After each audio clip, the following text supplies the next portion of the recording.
On today's show, 3 questions. Number 1, what's new with the race towards lower interest rates? Number 2, GameStop again? And number 3, throwback from last week. Did it just get harder to get financial advice? Welcome to Dentist Money's 2 cents, where we help dentists navigate all the noise. I'm Matt. I'm Will. And I'm Robbie. Yeah, you are. Robbie's always waiting. Guys, I got a big announcement. I don't know if you know this. I just found this out. It is National Donut Day. Yep. Ooh. Yeah. It's actually kind of a crappy day to go try to get donuts because everyone and their dog is trying to get donuts. Yep. So our very own Victoria went this morning, and she didn't know it was National Donut Day. She just wanted to get donuts. So that's how I found out. She comes in with donuts. And, okay, I got to ask you guys a quick question. I want to know your honest reaction. So she comes in with donuts, and she goes, it's National Donuts Day. And I was like, oh, my gosh, that's so cool. And she goes, yeah, it took me a while to get them because there were so many cops. What is your response to that? What is your thought? Will, you go first. It's a little profiles them a little bit as the donut eating police officers. Okay. Robbie, any thoughts? Yeah, this is what I thought. Actually, fun fact, in Lebanon, the stereotype for police officers, it's not donuts, it's rotisserie chicken, which is even more hilarious. Okay. So I just think of the guy from Simpsons. That's all I think of. Yes, totally. Okay, so she said there were so many cops. My response was like, oh yeah, that makes sense. Like, probably a lot of cops getting donuts. No, the cops were navigating all of the traffic, all the people, because there were so many people at, shout out, sponsor of the show, not really, Fresh Donut and Deli in Salt Lake City. It is the best donut. Yeah. It is the best donut I've ever had in my life. It was ranked in the top. She went there? She went there today. She said there was probably unknown that it was National Donut Day. Did not know it was National Donut Day, but she wanted to bring donuts in because it's Friday. She was just like, let's bring donuts. Beautiful. Turns out it was National Donut Day. Yeah. She said there was easily over 100 people in line and cops everywhere navigating all the crowds and traffic and whatever. So anyway, I thought it was funny because I was like, when she said cops, I was like, oh yeah, okay, cops there get donuts. But she got them. She waited in the line. She got them. She waited in line. They got it. She said she got through pretty quick. She took her about 30 minutes, but I've never been there when there's not a line. It's crazy. So which I can imagine a day like today, but they're probably locked in, dialed in, ready to roll. Yeah, so happy National Donut Day to all of you. Go get a donut, although you're going to be hearing this tomorrow, Saturday. So if you did not get a donut yesterday as you listen to this, go get a donut. Yeah, go enjoy yourself. Let's go. Okay, Robbie, what's new with the race towards lower interest rates? Yes, let me refresh your memory. I actually went and found the episode around April 11th. We made an episode where we compared the economies of the US to other countries around the world. And based on where they stand from an inflation perspective, from unemployment perspective, etc., we narrowed it down to Europe and Canada, the ones most similar to the US in their economic trajectory post-COVID and through inflation. And on that episode, Matt and I were making the bet, like, who's going to cut interest rates first? We ruled out the US, but we were actually lost between Canada and EU. Like, who's going to be cutting interest rates first, given that their consumers haven't been lifting their economy just like how US consumers have been? What did we bet? Did we bet something? I did not watch the episode, but you and I had opposing views. Did we bet a donut? Donut? No. So we had opposing views, and actually it was so interesting. Both central banks decided to cut interest rates 24 hours apart. So we can just say that they decided to cut interest rates at the same time. Yeah, perfect. So basically, I was right by Robbie and I were both right. So basically what we're saying is I'm as smart as Robbie. Okay, cool. Yeah. That sounds good. Yeah. So we just proved it. Will's like, yeah, totally, for sure. Yep, got that. So the European Central Bank cut interest rates by 25 basis points, and so did the Bank of Canada, cutting interest rates by 25 basis points. And the central bankers over there signaled that a slowdown in economic activity, and they think that monetary policy that they've enacted since the inflation rush started 2 years ago will have lasting impacts, and they should not wait too long because it might be too late. That's all good. From a portfolio perspective, developed markets ex-US will get a bigger breather. All looks good from a financial prices perspective. But the elephant in the room is the US. So what does this say about the US? When will the US cut its interest rates? The Federal Reserve meeting is next week. So I very well expect that the 2 cents next week is just going to be the usual me going through every single word Jerome Powell goes through. But here's... Should we live tweet it? Should we do a live show, and while he's talking, you're just like relaying the message? a live Just a reaction stream video, like, Just react. oh, Oh my gosh! what did he just say? would be the most boring reaction video you would ever listen to. He said Yeah, prices are stable. No way. Dude, it takes a certain amount of caffeine and a certain amount of attention to be able to listen through those conference calls with the Federal Reserve. But that's a whole different story. So I have 2 data points that we just received recently, last week and this morning, regarding the economy that might help hint at where the Federal Reserve is taking us. Just as a recall of where we stand, the Federal Reserve initially signaled that there might be 3 rate cuts, and the market at the beginning of the year was pricing in 6. Right now, the Fed hasn't really changed their economic narrative, although they will next week with their summer of economic results or something. I forgot the name. But the market has been only pricing in 1 rate cut for the year. So this is going to be market moving simply because expectations are going to be reset and moved around. I feel like they're resetting like every month. It's like, or in short periods of time. It was 6 cuts. Now it's down to 1. Now the Fed's maybe saying 3. We want to see what the Fed is going to tell us next week about what they think the cut trajectory is going to be, and we'll see how the market reacts to that. And the market's reaction to that will be reflected into prices. Will that mean new all-time highs and will let NVIDIA run even more, or will that mean that we're going to be going sideways for a while? So this is stuff that we would be looking at. The 2 data points that we have received in the last week and this morning are related to the GDP numbers and are related to unemployment. First of all, the GDP numbers, we received them. So just to give you like some background, the GDP for Q1 2024 actually comes in 3 batches. We got the advanced result, then we get the first revision, and then we get the final revision. And we report on it 3 times, and the last one is usually where they settle at. The advanced one, which is we got a couple of months ago, stated that the Q1 for real GDP has been growing to 1.6% a year. And we said, multiply that by 4, it might not be that's on an annualized term. It might not be the 2% that the Federal Reserve is talking about. It's actually lower than we thought it would be. Does this mean that Q2, Q3, and Q4 must be really high growth, above average, above long-term trend? So they average out, and we average the year at 2%. This was what we were talking about. And now with the second assessment of Q1 GDP, they actually lowered it from 1.6 to 1.3. And all the lowering actually came from the consumer. So to put this into perspective, what does it mean? We got initial GDP data that was lower than we thought, and we say, okay, the only way to stick to the Fed's narrative is if the subsequent quarters are above average growth. And now we're saying, we are revising our estimate for that quarter to make it even lower. So this puts even more pressure on the second, third, and fourth quarter of the year to be higher than we thought, which could be a bullish signal, or could be just the Fed missed the target and we have to adjust our expectations downward.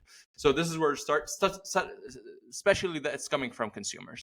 And to follow up on the data regarding consumers and to validate it even further, we got the unemployment rate this morning. And we know it was stuck at 3.5, the lowest it's been for the last decade, in a sense. It had a blip in COVID and recovered afterwards. And for the last couple of months, we've been fluctuating between 3.7, 3.8, 3.9, 3.6, going up and down. This is the first reading where we see unemployment rate hitting 4%. So there is an advance towards higher unemployment. The job market is definitely weakening. It will affect consumer. And since the consumer is the bulk of the US economy, it might affect the economy. So given these data points and the narrative, the most recent narrative that we have, we would expect the Federal Reserve next week, when they jump on their call, to be a little bit more bullish or dovish in a sense, aka they would be wanting to cut rates as soon, they would reaffirm their narrative that yes, 3 interest rates cuts might still be on the table, and we will see how that goes. From financial assets perspective, I'm not sure like economy, because they have to time it with economic growth.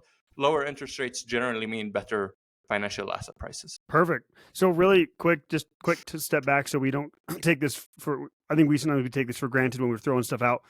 When Robbie says GDP, gross domestic product, just as a quick reminder, really just a basket of goods and services, that it's a good indicator of kind of general growth. It's like a benchmark we use for general growth of the economy. It's not a perfect indicator. Robbie, we've talked about this before, right? It's not a perfect indicator, but it is a good, again, probably benchmark to follow to keep things simple and equal of like how we're tracking progress. Yeah, the best one we have. It's not perfect. It's the best one we have. The one we have. Yeah. Yeah. So that's awesome. So again, every week we continue to track this. But what I gathered from that, Robbie, is it sounds like, to your point, jobless claims, the job market is softening. We've been seeing signs of that over the last few weeks, especially. And it feels more likely now. For a while there, we were talking about like we might not see any rate cuts based on what the Fed is saying, but now it's feeling like, okay, we're seeing this weakening and softening in the market. We're seeing softening in the GDP. It's feeling more likely that we're going to see at least a cut or two. Is that what it sounds like that's what you're indicating? The data is heading into that direction. So we'll have to see whether policymakers will reaffirm the data and act on it, or just decide to draft their own narrative. Got it. We'll be looking for that. Okay, cool. Will, any thoughts, questions for Robbie on that?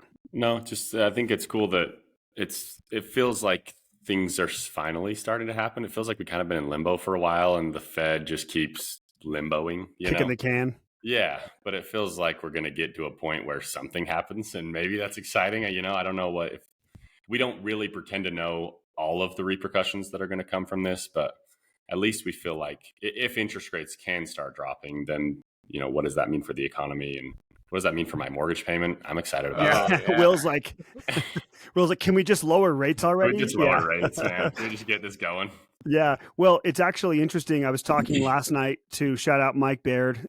We did a webinar with him about the DSO landscape. If you have not checked it out, we're going to have it on the website here pretty soon. It'll be a recording there. He's incredible. So smart, has so much knowledge on this. But to this point, Will, like not only people that maybe are holding mortgages that they got over the last couple of years, but he was talking about how this could impact the DSO space, because he said, despite what brokers are telling you, he said the cost of capital has absolutely impacted what's happening in the DSO space, offers being made, multiples being like everything. Not only that, like recaps that are happening. He's like, basically in the DSO space, everything is really at a pause. Like these recaps that people are talking about, he's like, no one's recapping right now. Happened, yeah. It's not happening. And they continue to kick the can. And he said a lot of it is they're waiting for what the Fed's going to say. They're waiting for the landscape of interest rates to kind of change. So it will be very, very interesting to see what happens with these DSOs, because it does feel like offers have slowed and kind of like literally almost come to a standstill in some ways. Yeah. At least from what we're seeing. Yeah. It just feels like less of a gold rush, Exactly. He was talking about how post-COVID, the 2 years post-COVID was like the gold rush, wild gold rush in the DSO space, and offers being made like crazy with crazy multiples. That has simmered. He said he called it frothy. It was really frothy. It's now come back to earth. He said it was really good. It's actually normalized the market. He said it'll be, again, interesting to see if we get a second wave of this craze, if rates come down rapidly. So a lot of impact here on the dental space, specifically when rates come back down. So, Okay, Robbie, anything else for you? Okay, that was great. Moving on to a fan favorite. Again, this is the third time we've hit it. We don't necessarily want to, but it keeps coming back. So GameStop is like a cat we're on the third life, I think, of their 9. A kitty with 9 lives. Okay. A kitty. I see what you did there, Will. So GameStop, again, what is happening, Will? Why does this keep coming back? I got into some, I think I looked at a couple of, are they still called tweets? I look at, if you click on a couple tweets that talk about a certain topic, you're like in that sphere. Yeah. So now somehow you're in. Feed is just like Wall Street bets, GameStop information. Like that's all I see if I open up my X account. It's kind of fun. I don't know. It's just like these crazy people out there that are just all they are excited about is this GameStop mania. And I think just to rewind for those that maybe are like, what are you guys talking about? Or want some background.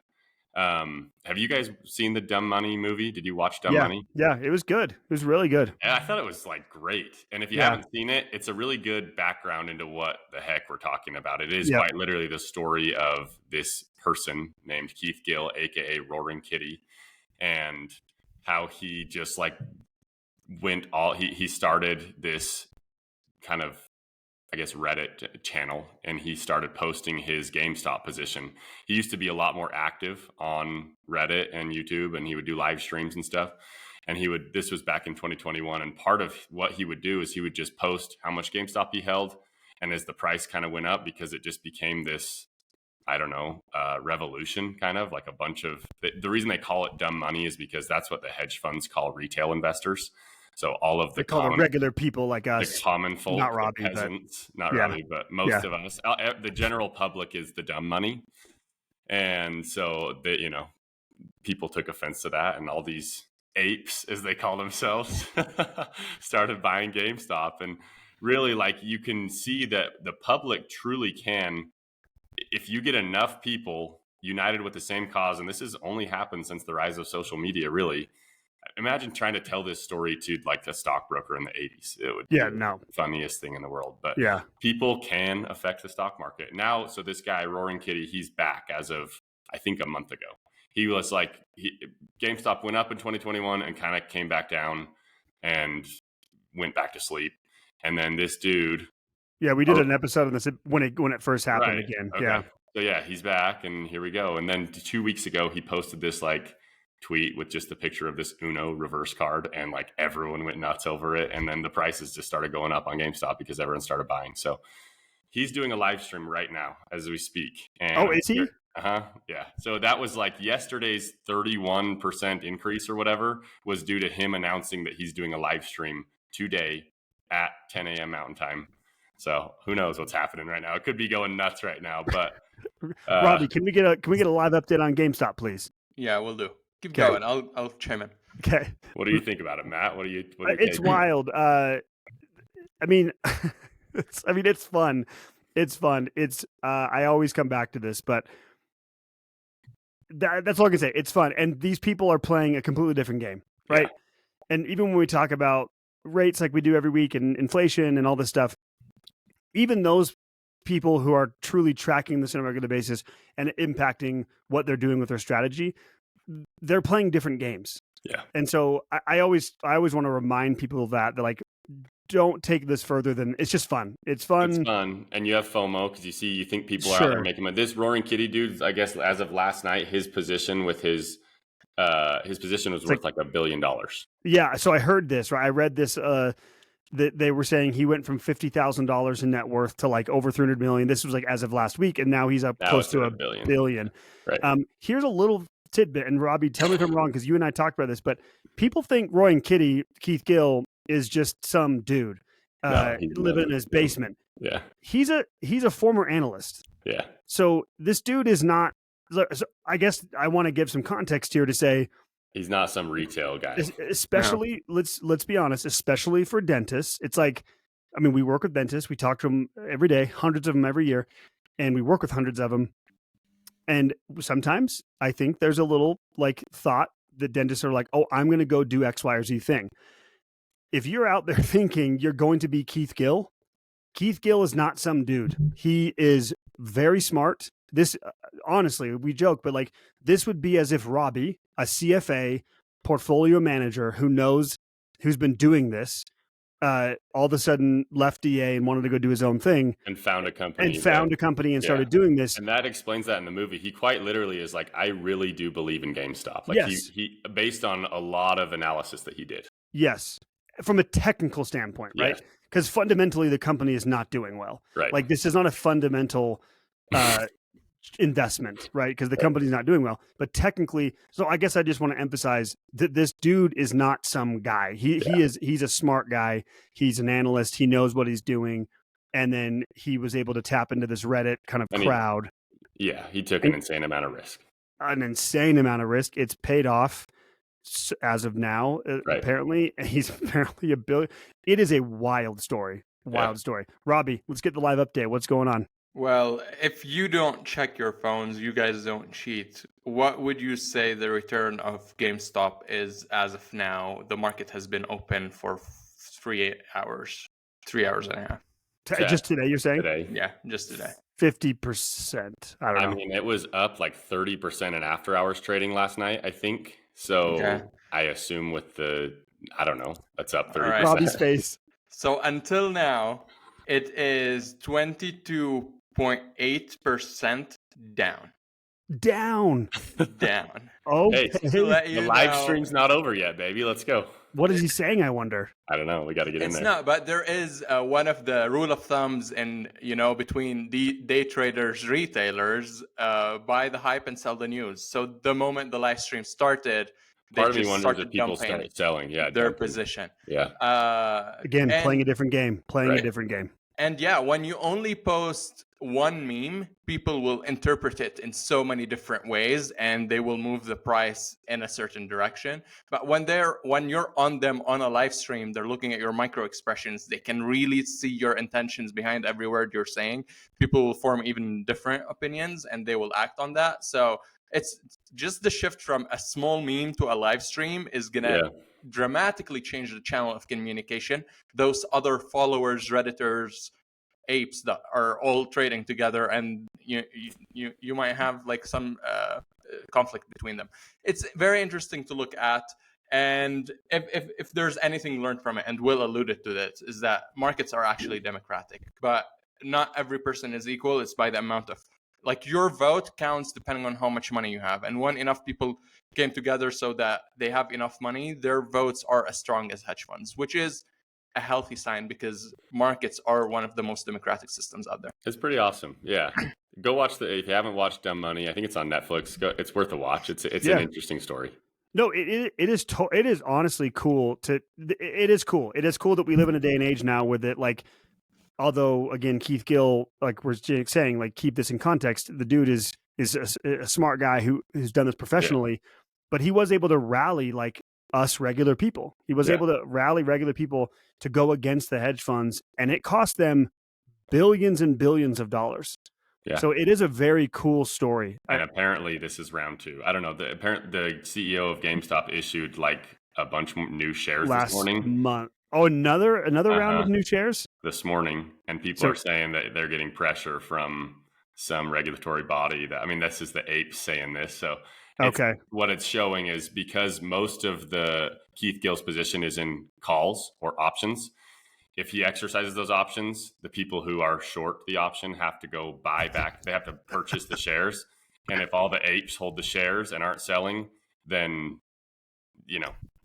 Either the price just skyrockets because you can't buy the shares, or I don't know, something happens. If Keith decides to, back a couple days ago, because it's just changing really quick, when he had 120,000 call options on the as unrealized position, if he chose to exercise those and decide to hold shares, he would be the 4th largest shareholder of GME after Vanguard, iShares, BlackRock, which do not buy it for themselves. They buy it as part of their ETFs. Right? Yeah. So he would be the singular largest shareholder of GameStop. And the story is, though, that like whoever has to give him those positions when he exercises the calls, they're not able to get those. And so now they're saying that GameStop's issuing new shares so that there are shares available. So they can have them. Yeah. I think because they thought like the live stream was going to go down. He's like, hey, I'm exercising my calls, and he starts doing it. I don't know. I have no idea. We'll see. And maybe that's what he was doing, which is why maybe we're seeing the drop in price. This is wild. It is fun. Honestly, it is a fun story. Will, you said it before we went on, like easy content, right, to talk about. It's just classic. Yeah. It is fun. It is fun. It truly is. I can't help but think of. We play a different game, though. Yeah. Well, we do. And I can't help but think of this whole idea. Daniel Crosby has a quote that says, get rich quick, get poor quick, or two sides of the same coin. Yeah. Right. It's like again, I tell people all the time, have fun with this. Like, carve out some money. If this is an itch you need to scratch, carve out some money and go do some stuff like this. Just make it a very, very, very small part of your portfolio. Yes. This appeals to me 0%, like from an actual investment strategy standpoint. Yeah. Don't care at all in my personal life, but it's fun to talk about. Right. And I can't acknowledge, like, it's cool. It is cool to see what he's been able to do and that he keeps bringing it back. And like, it's amazing once you get that following. It is cool to see that he can rally and literally change a stock, a stock on a major exchange and have this massive impact that everyone's talking about. Like, I give him credit. It's pretty cool. Robbie, you've got some other thoughts here. I got 2 points. One is related to the first point that you made, which is related to it is fun and people have fun with it. And I'm pretty sure he is having his lots of fun. But what we do not understand that the way he's having his fun is much more robust and calculated than the people who are just following his actions. YOLO. Yes. Because like YOLO is simply those are people are putting their life savings. If it goes down, they'll go down. If we look at it, he decided to buy a put option, a call option. My bad. He decided to call a call option. A call option has a predetermined maximum loss value. He knows his maximum loss the moment he goes into the contract. Unlike buying the stock, that if it goes down, you might actually lose more. And especially if you're on margin, you might go into debt if you lose more on it. So that guy knew his losses at a predetermined time level and at a predetermined time, because when he bought his call options, he wasn't aggravating the market before of that. Volatility in the options market was not high, aka he bought the call options at a very cheap price, already knowing his initial loss if it happens, and then everything worked. And then it worked out in his favor. Right now, executing his exact same strategy of buying call options might be a big mistake, simply because unlike stocks where if the direction is the only factor that determines whether you make money or not. If it goes up, you make money. If it goes down, you lose money. With options, there are more than one factors. And the second most important one after the direction of the stock price is the level of volatility in the market. And if volatility is higher, that option is going to be more expensive to buy, aka your initial loss might be even larger that people cannot afford. So not only did he use the right instrument, he also did use the right time. But the idea behind him using the right time is really determined by him, because he is the one affecting other people's opinions and he's determining the time. And there is really a fine line between just having a good following and people really listen to what you say, like how every person in the investment industry listens to Warren Buffett, and someone who's manipulating the market just to transfer wealth from the unknowledgeable to the knowledgeable. And regulators will look at this. Yeah, and it's actually interesting, Robbie says. The irony here a little bit, I think, now that you say this, is that he's like anyone who's trying to get a big following, right, in any outlet, he's named an enemy, right? He's named an enemy, which is this big hedge fund, kind of like Wall Street, right? He's named his enemy, and everyone's rallied behind him. But the irony here is what you're describing is he's doing the same thing that hedge funds and Wall Street are like accused of doing, right? He's smarter than the people that are following him, and he's named an enemy, and then he's, like you said, manipulated with his following how to transfer wealth from their pockets to his. And some people are making money, a lot of people are losing a lot of money. He's going to come out on top. So it is interesting that you say that, is he's using the same strategy and tactics that he is like accusing, or the enemy he's naming, he's doing the same thing. Yeah, and like probably the first episode of GameStop, the transfer of wealth happened from the hedge funds into all these Wall Street bettors, including Keith himself. But in this second round, I'm pretty sure the smart money, between quotation, is not as exposed to GameStop, and they did not repeat the same mistake. Yeah. So where is he making his money from this time? It's the people who are joining the party late who are going to have to deal with a bursting bubble. Yeah, it's so true. I actually heard on a podcast, they were talking about this very thing, how the hedge funds, all these groups, they are prepared for this. They were not exposed like they were before. It's not going to happen to them again, at least in this for this particular stock. It might happen again in the future, but not for GameStop. They were ready for it. So interesting. Will, any other thoughts on this? No, just we'll be along for the ride. Laugh Yeah. at the Nancy Pelosi Yeah. memes and the Brian Windhorse why is that memes, and it's all Why good time. is that, dude? That one is so good. Brian Windhorse that day. I watched It's that. like Roaring Kitty posted that meme, like with who's doing his fingers. Like, it's Why so good. is that? Brian Windhorse That's a that day good just time. felt like being extra dramatic. So, Yeah. okay. All right. We are going to hit the last topic. We were going to hit this last week, and then we decided kind of to pivot the last second because it felt kind of out of place with our discussion. But wanted to talk about really, and this will be quick. But Biden administration, the topic or the actual headline is Biden administration finalized a controversial new retirement rule. And so we wanted to talk a little bit about this. It's nothing crazy, but I think it's a good opportunity to talk about advisors, fiduciaries, kind of getting financial advice. So what the general rule basically states is that they're making, and this is kind of wild that this even has to be put in place. It shows you how our industry works. But the regulation is now that more advisors are going to be considered fiduciaries or fall under the fiduciary standard. So as a reminder, what a fiduciary standard is basically you're legally obligated to do what's in your client's best interest. Wild Seems concept. like it should be common sense. Yeah. You'd think it would be something that you just happens. Yeah. Just have to do. So this is basically saying, so specifically right now, what they consider are offering like one-time financial advice. So anyone out there offering one-time financial advice or anything that falls under that like definition, they're not considered fiduciaries. The other thing, the other kind of category that is really impactful is that a lot of times advisors who are only working with 401ks are not often considered fiduciaries or don't fall under that rule or that requirement. So this is the regulation according to the U.S. Department of Labor. They're saying this regulation, exact quote, this regulation closes the loophole for one-time advice. Mm-hmm. So the one thing that I thought was interesting is saying that anyone providing recommendations to purchase non-securities such as real estate, fixed income annuities, or commodities like gold.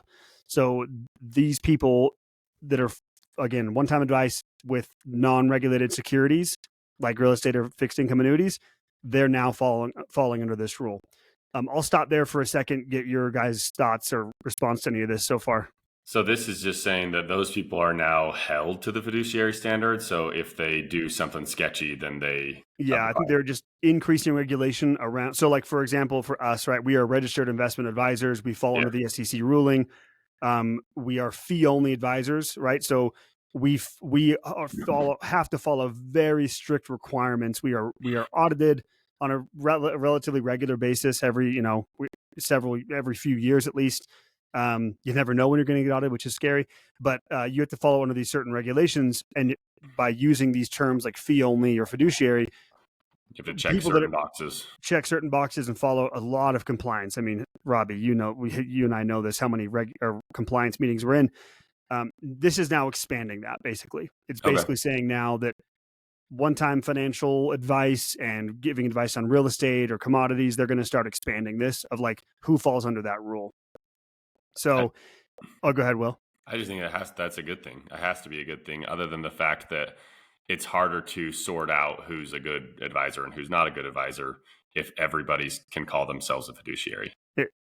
Yeah, for sure.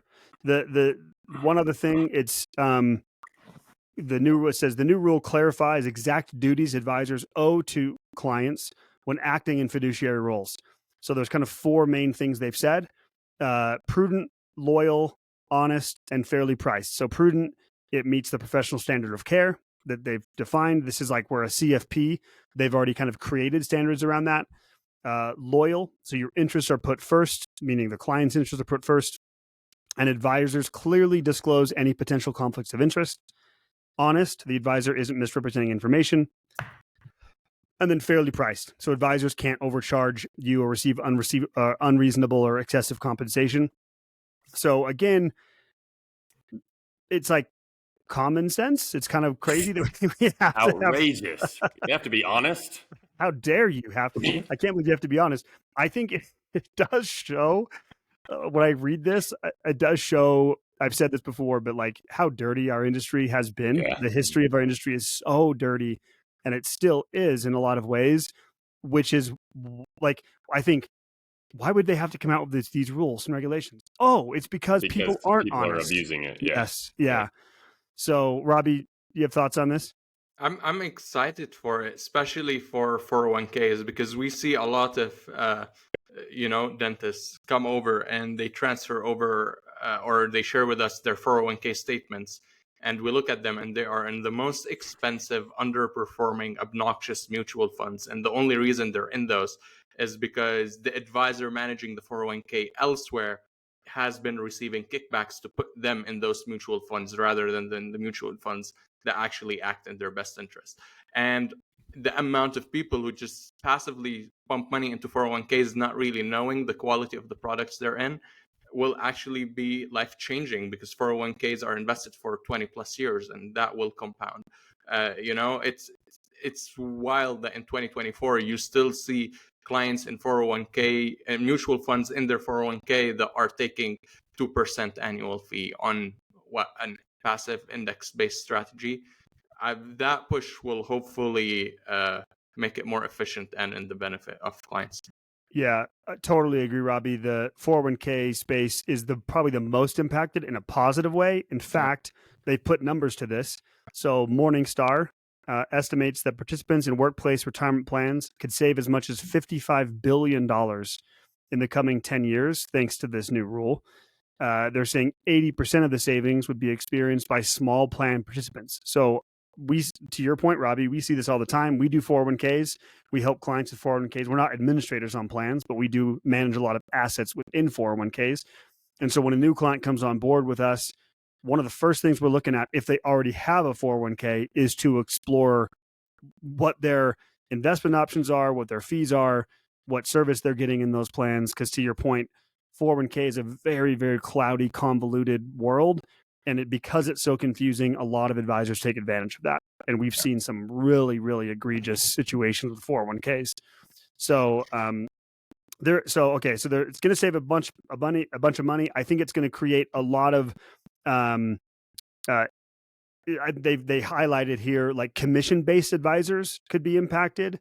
And I think for the industry in a good way, where you can't charge egregious fees for like a one-time thing. I think like selling an insurance product, right, is something.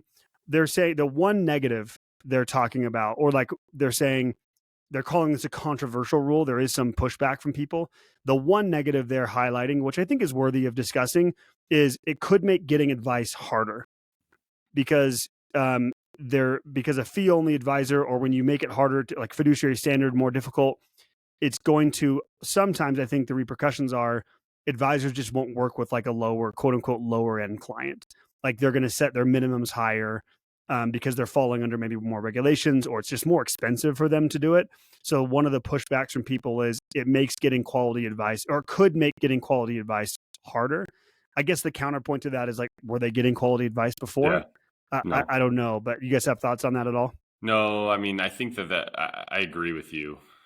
It's interesting because this is, I believe that everyone should be able to get financial advice in some way, shape, or form. But yeah, I think if you're right, if everyone's held to a higher standard, and that increases the availability of these, maybe it decreases the amount of advice. I don't know what it does to like the amount of advice that's available to be given. But I think technology will solve this in some way, shape, or form. I sort of think AI might solve some basic financial advice that can be helpful for a lot of the general public. So I'm optimistic that these rules will be better for the general consumer, and that I think some of it will be solved. Technology or whatnot will help with going forward.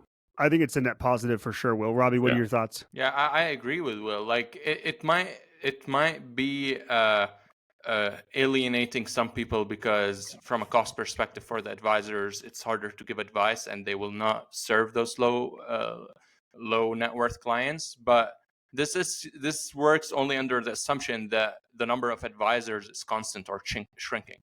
but the industry is booming and a lot of people are choosing that as a career path. So the supply of advice is on an upward trajectory, which makes this an obsolete point. And that's not only human advice, but also, as Will alluded to, it might be AI advice. Yeah, totally agree. It's really falling in line with where the industry is going, right? We've talked about this before. You look back from the evolution of like the 1970s and 80s, kind of those commission-based stockbrokers, right, which is really the dirtiness really started. That's kind of the remnants of that are still here. Then like insurance people. Actually, we're going to say tell you one thing. There's a quote from this under the part that says like it makes advice possibly getting harder to get advice. There's a quote here. It leaves retirement savers with fiduciary advisors as their only option for professional financial guidance. And they're saying that's a negative. But guess where that statement came from? Weird. The American Council of Life Insurers. So insurance people are the ones that are obviously like really scared of this. A lot of insurance people have 401k. Like I have a couple clients that have 401ks with Mass Mutual. It's like, okay, you guys are an insurance company. Yes. Yep. So I think we all agree this is a net positive for the industry. Where the industry is going, as I was saying earlier, is more of like life planner kind of route of like holistic life planning that happens to also obviously involve investing and all the things that we do. Again, I think this rule just kind of falls in line with that. Is hopefully making it more of a fiduciary standard being more of like the actual standard out there, which it should be. So. Okay, guys, final word. Any other final thoughts on anything we've talked about? Will, Robbie, anything? You know, when the industry introduces new regulation and there are other businesses that are freaking out that it might affect business, and if that regulation has true intentions to being good, and you look at yourself and you're just like, oh, this does not affect us at all, you know, you're in a good spot. It's a great point, Robbie. We're not even internally, we're not even talking about this because we're like, we're positioned well for it. We're positioned well, totally. Yeah. So that's a great point. Okay, guys, I think this is going to be the actual final plug for the Dentist Money Summit. Robbie's like, oh, thank you. This will come out obviously tomorrow, Saturday. What is tomorrow? Saturday, June 8th. We might get one more in the next week. Who knows? Who knows? YOLO, YOLO. Let's just go GameStop style. We are a couple of weeks out. We're in the final preparation mode of the Dentist Money Summit, June 21st and 22nd in Park City. If you're out there still thinking, especially if you're in Utah and you've had any interest, check it out. If you have any questions, let us know. dentistmoneysummit.com. It's going to be amazing. I don't know how you guys feel, but as it gets closer and closer, I'm getting more and more excited. A bit nervous, obviously, but I think it's going to be awesome. So come hang out with us. We're actually going to be doing a live 2 cents there on stage. Victoria just told me, she's like, well, I guess I should think of something to say if we're going to be doing this on stage. So we'll find something. Maybe we'll be talking GameStop again. So, all right, Will, Robbie, thanks so much for being here. Everyone, thanks as always for listening. That was our 2 cents. Have a great weekend. Bye-bye.